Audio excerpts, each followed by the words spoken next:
আসসালামু আলাইকুম, শুভ সকাল বন্ধুরা। সবাই কেমন আছেন? আশা করছি যে যেখান থেকে আমার এই ভিডিওটি দেখছেন সবাই খুব বেশি ভালো আছেন এবং সুস্থ আছেন। তো আল্লাহর অশেষ রহমতে আমরাও কিন্তু অনেক ভালো আছি। তো যাই হোক, সকাল সকাল ভোরবেলা একদম আমি কলপাড়ে চলে এসেছি বাসি থালা বাসন নিয়ে। এগুলো আগে ধুয়ে নিব। কারণ কি বলেন তো? কারণ হচ্ছে একটু পরেই এখানে রোদ চলে আসবে আর একটুও কাজ এখানে করা যাবে না। তো তার জন্য সকাল সকাল থালা বাসনগুলো ধুয়ে তারপরে আমি অন্যান্য কাজ সারবো। মানে কলপাড়ের যে কাজগুলো আমার হয়, শুধু কাপড় ধোয়াটা বাদে, কারণ কাপড় ধুতে গেলে সকালবেলা একদমই ভিজে যাব। তো তার জন্য কাপড় ধোয়াটা বাদে আর যে ধোয়া টোয়াগুলো আছে, এই যে থালা বাসন ধোয়া, তারপরে ঘরে যদি পানি নেই ঘর মোছা টোছা, এগুলো কিন্তু আমি সকাল সকাল করার চেষ্টা করি। তাইলে আর রোদটা বের হলে, রোদে আর এখনকার যে রোদ কি বলবো, এখনকার রোদে তো রোদটা গায়ে লাগলেই মনে হয় মানুষ অসুস্থ হয়ে পড়ছে, এমন একটা অবস্থা। আর এমন একটা মানে প্রচণ্ড গুমটো গরম বলে যাকে। তো সকালবেলা উঠেই আমার একটা হ্যাবিট হয়ে গেছে, সকালে উঠেই আমি দরজাটা খুলে আমার গাছগুলো একটু দেখে নেই। আমার যে ইনডোর প্লান্ট আছে, তারপরে বাহিরে যে আমার মানে পাতাবাহারের গাছ, বিভিন্ন ধরনের গাছ। আমি কিন্তু খুব গাছপ্রেমী মানুষ। যেহেতু আমরা মফস্বলে থাকি, তো তার জন্য কিন্তু মানে ঢাকা শহর যারা থাকে বা বড় বড় শহরে যারা থাকে, তাদের কিন্তু নার্সারিতে মানে টাকা হলে নার্সারি থেকে গাছগুলো পছন্দ মতো কিনে নিয়ে আসা যায়। আর আমাদের এখানে কিন্তু এগুলো পাওয়া যায় না। আমি বিভিন্ন জায়গা থেকে সংগ্রহ করে করে অনেক প্রকার মানে গাছের অনেক প্রকার জাত আমি তৈরি করেছি। তো যাই হোক, সেগুলো আমার অনেক ভালোবাসার, ভালো লাগার একটা জিনিস।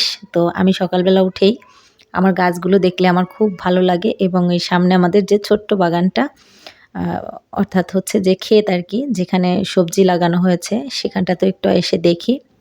আর এই তো দেখতে পাচ্ছেন কলপাড়ের এখানে একটা আমের চারা, তারপরে একটা এই যে বেদানার চারা। তো এগুলো কিন্তু ছাদে ২ বছর ধরে ছিল। ছাদে এগুলো তৈরি করে এবছর কিন্তু বৃষ্টির শুরুতেই নিচে এনে লাগিয়ে দেওয়া হয়েছে। তো দেখা যাক কি হয়। থালাবাটি ধুয়ে ঘর-টর ঝাড়ু দিয়ে মোটামুটি ঘরের কাজ রান্না বাদে আর সব কমপ্লিট করে আমি একটু চলে আসলাম ছাদে। কারণ ছাদেও কিন্তু রোদ আসলে আর আসা যায় না। এক সকালবেলা ভোরে, আর তা না হলে বিকেলে সন্ধ্যার আগে। এই ২ টা টাইমে ছাড়া কিন্তু ছাদে আসা যায় না। আর এই যে দেখতে পাচ্ছেন একটা পেয়ারা গাছ, এটা কিন্তু নিচে হয়েছে, হয়ে উপরে চলে আসছে ডালপালা।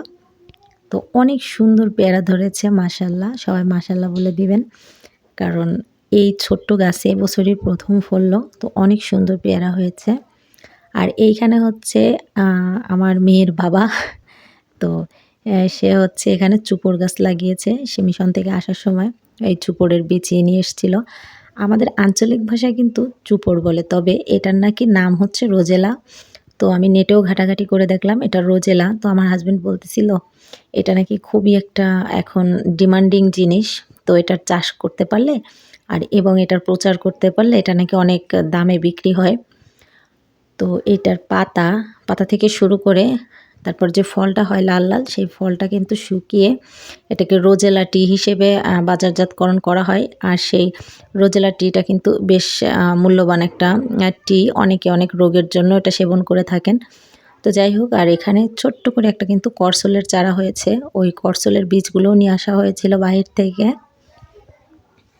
তো যাই হোক, করসলের কিন্তু বীজ অনেকগুলোই এনেছিল। তো মাত্র 2টা চারা হয়েছে আর একটাও কিন্তু বীজ জ্বালায়নি। আর এখানে হচ্ছে আমাদের ছাদ বাগানে ড্রাগনে কিন্তু অনেকগুলো ড্রাগনের ফুল বের হয়েছিল। শেষমেশ এই 2টাই আছে। আর এখানে এবার আঙুর গাছ লাগানো হয়েছে। তো গাছের অবস্থা খুবই নাজুক। তো এই হচ্ছে অবস্থা। তো উপর থেকে ড্রাগন দেখিয়ে নিচেই চলে আসলাম। আর বাজার থেকে কিন্তু আজকে আমি ড্রাগন নিয়ে আসছিলাম। তো সেই ড্রাগনটা আর কি মেয়েকে স্কুলে দিয়ে ওই পথে আমি ড্রাগন নিয়ে আসলাম। আসার পরে ড্রাগন এনেছি, আম এনেছি। তো এগুলো আর কি কেটে নিচ্ছিলাম।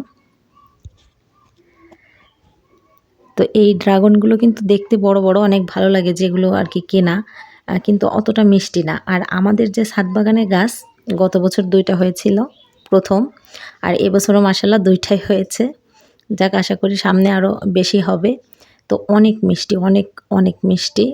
মানে আমাদের গাছের ড্রাগন যেরকম, এটা কিন্তু বাজারেরটার সাথে তুলনাই চলে না একদম। সাইজ খুব বেশি বড় হয় না, ছোট কিন্তু অনেক মিষ্টি হয়। আর এখানে এই যে ব্যানানা ম্যাঙ্গো, এটা কিন্তু আমরা এখনও পর্যন্ত খাইনি, এই প্রথম আনলাম। আমি গতবারও আমাদের বাজারে দেখেছিলাম। তো আমি কিনিনি, কেমন না কেমন, আর দামটা একটু বেশি অন্যান্য আমের থেকে। তো এবারও দেখলাম সারা বাজারের মধ্যে শুধু 2টা দোকানে এই আম বিক্রি করছে, আর কোনো দোকানে নাই। তো ভাবলাম একটু নেই, 2 কেজি নিয়ে আসলাম, যে খেয়েই দেখি কেমন জিনিসটা। তো আসলে একটু টক টক, অত মিষ্টি না, খুব বেশি মিষ্টি না, কিন্তু স্বাদ আছে মোটামুটি ভালোই আর কি। তো অন্যান্য আমের থেকে যে বেশি টাকা দাম নিল, সেই হিসাবে কিন্তু আম্রপালি বেস্ট।